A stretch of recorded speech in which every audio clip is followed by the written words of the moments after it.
I always wanted to do something different to all of my peers. I wanted to find just one thing that I could be the best at. So I was 13. I came across an analyst. Ethereum is going to go to X amount of thousands of dollars. So I left the Minecraft YouTube channel group that we had, and I decided to dedicate all of my focus into this new crypto thing. Biggest turning point was discovering technical analysis. How can I predict what's going to happen next? I love doing what I do, but it is intensive. I just want to prove my point, do the things that we're working on in a successful way.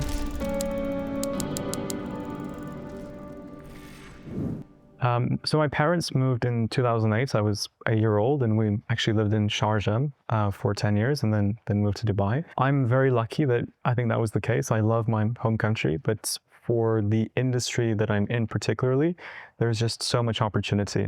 And the fact that there's economic stability and ease of access and convenience with, at 12, for example, or 13, being able to take an Uber and go to a conference where a bunch of 30-year-olds, 40-year-olds are attending, that safety aspect and that convenience, I think, was a big game changer for me to be able to do things young. So I went to primary school in Sharjah English School, and that's where I was doing theater and found my love for, let's say, theater there. But then in Dubai, I attended North Anglia International School, which I think is a fantastic, beautiful school. But for me, there was so many subjects that I personally wasn't interested in, and there was only a select few that I actually liked and enjoyed studying.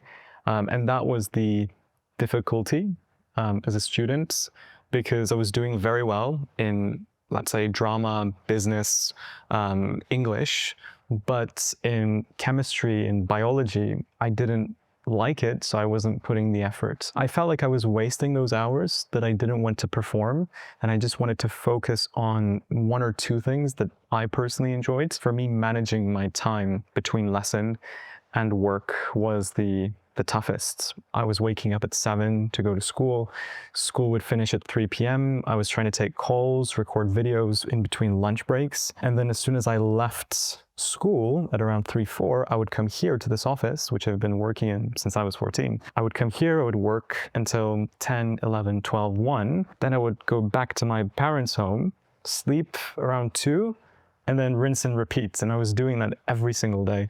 I always wanted to do something different to all of my peers. I wanted to find just one thing that I could be the best at. And luckily, without too much trial and error, I came across crypto. It was initially acting and theater. And very quickly, through trying to invest the money that I've saved from doing voice acting mostly, I found crypto as a way to grow my wealth, grow my capital, and try to become a bit more financially free. I mean, my parents, they supported me with the things that I wanted to have, which would help me, but I wanted to have the freedom that if I want to get a PS5, I shouldn't wait for my birthday, or I shouldn't wait for Christmas. I just want to be able to, have the freedom to buy it. It started with PS5, and, the goals kept getting bigger after that, and crypto enabled me to do what I love, and also sustain myself financially at a young age. In the brief duration of about 3-4 years where I did musical theater, I had a lot of fun, and it taught me quite a bit of discipline, because we were doing rehearsals for 6 hours a day. And of course, you're not getting paid to do theater. You do it purely because of passion, purely to learn. And I really loved it. I really enjoyed it. I knew that at that time, whatever I was going to do when I grew up, it would be being in front of the camera or being in front of an audience. Those abilities from theater stuck with me. And in the near future, I'm planning on producing series and producing movies. So I want to do a full circle moment where I'm involved in the business of the movie industry, but I can also participate as an actor, which some projects are coming up soon, which I'm excited about. So during the pandemic, a lot of our work in voice acting and in theater got canceled. We were doing a production called Legally Blonde. It was supposed to be in the opera, and they had to cancel it. So I had a lot of free time in my hands on top of school. Online school wasn't really that serious. People weren't paying too much attention, and I wanted to leverage that time doing something productive. So we decided to, with my friends, create a YouTube channel where we played video games, mostly Minecraft. At that point, I saved up like $1,000 or $2,000.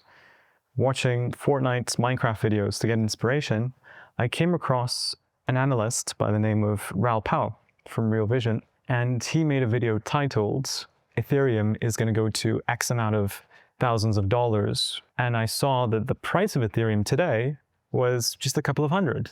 And I was like, that's interesting. So I clicked the video and I was so surprised. I was so amazed. I felt that this was the biggest opportunity. So I left the Minecraft YouTube channel group that we had, and I decided to dedicate all of my focus into this new crypto thing. And I first learned about altcoins, and then Bitcoin came a lot later in the journey.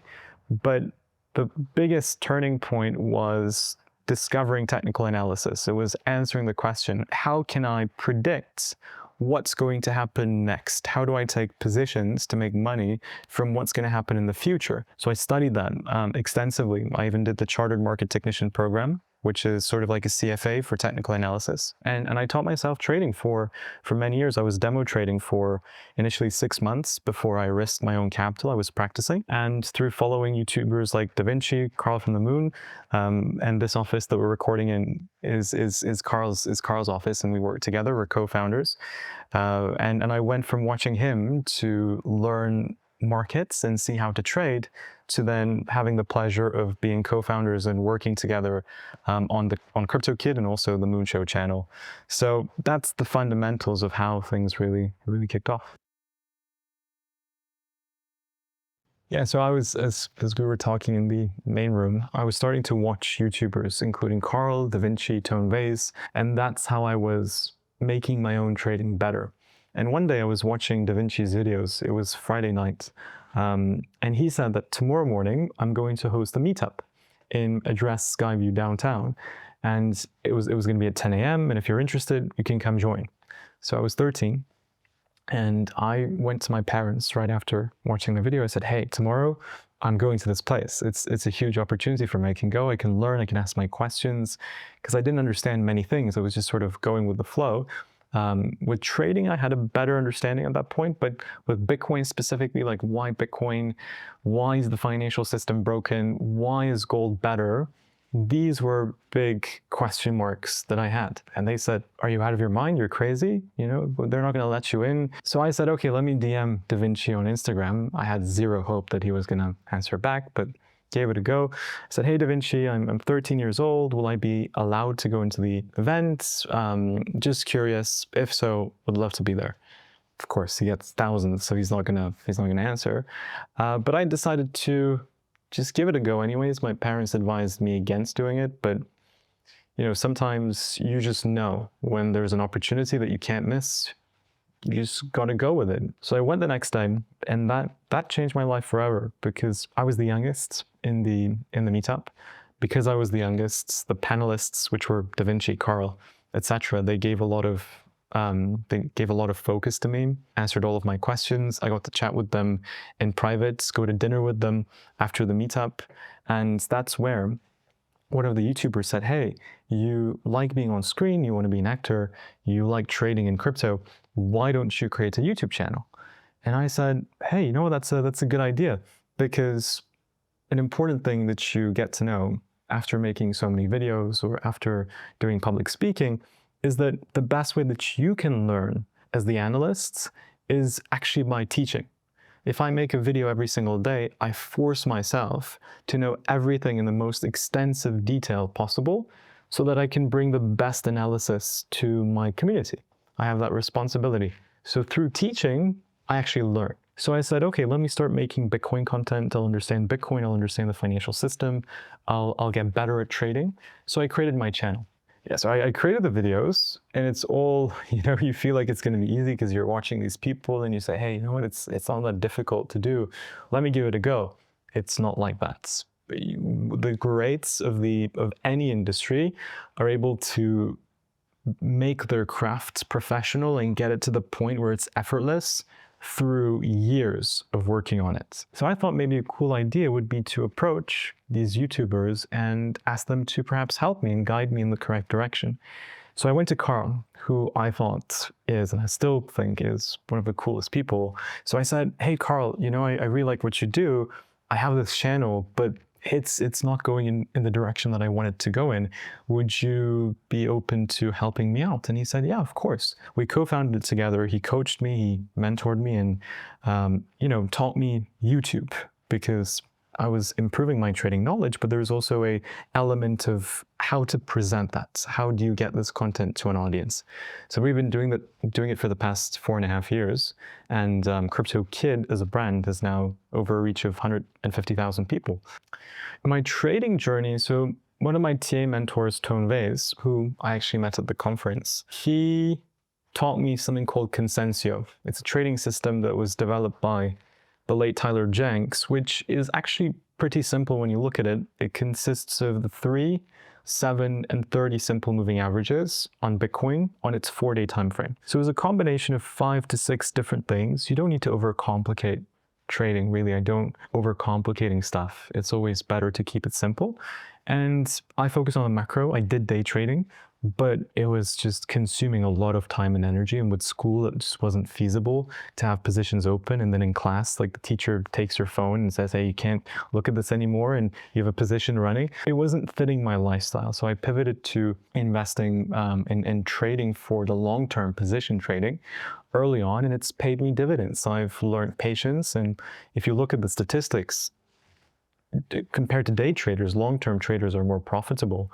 And I think they have more time in their hands too. Well, I like understanding concepts at the deepest level. I enjoy understanding the dynamics of politics. I studied politics in school. I like to understand how economies work. And when Da Vinci really opened my eyes about the financial system, you come to a different understanding of how the world is and how things work, and what money is and how to save properly.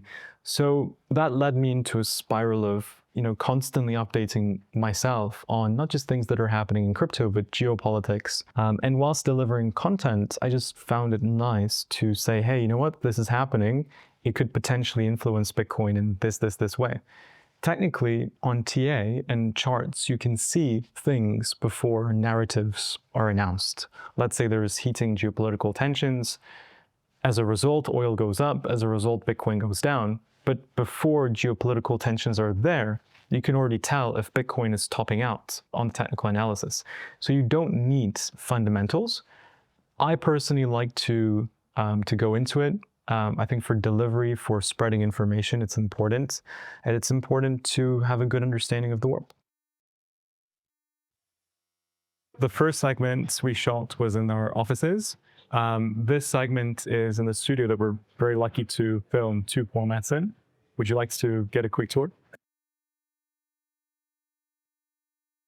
So if you look onto your left, we have a huge LED panel screen that was shipped here from America. It's very, very expensive. You can do so many cool things with it. You can even shoot movies by putting the background you wish to have, and there's no need to edit it post-production and put on a green screen, whatever. So it's very convenient.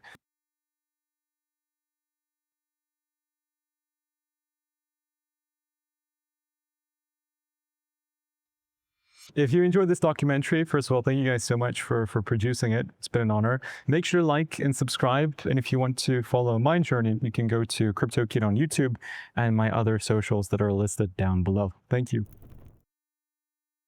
Well, we're trying to do something different that nobody else is doing. I mean, I'm very grateful that we can record in such a space like this for 2 formats that we're doing. One is the talk show.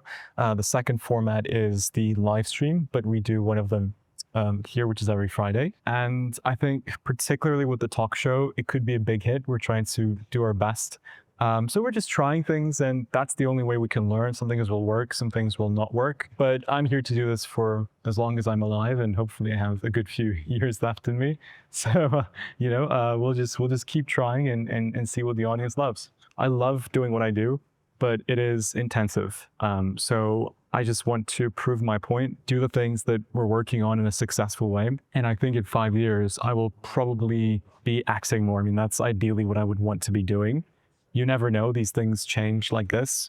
So I just want to stick to what gets me feeling excited and where there is, good potential for success. And I think the things that we're doing now have those 2 criteria matched. I think for me, there was an advantage of obviously starting at 12, I didn't have the responsibilities of an adult, so I didn't need to rent a place or pay for food and whatnot. So I just purely started doing what I was doing because I was interested, because I was passionate. I had my dreams, and it just felt so cool to be in environments and try out stuff that could eventually lead into X, Y, and Z. So I think that that naivety of being a child and thinking that everything can be possible, and that blind optimism you have, is beautiful, and it's something that you should chase. And if you can do it consistently for a few years, the lesson to take away is to have that childish optimism, the willingness to put in time without expectations and doing it for a couple of years. And like I said, I think good things will follow after that point.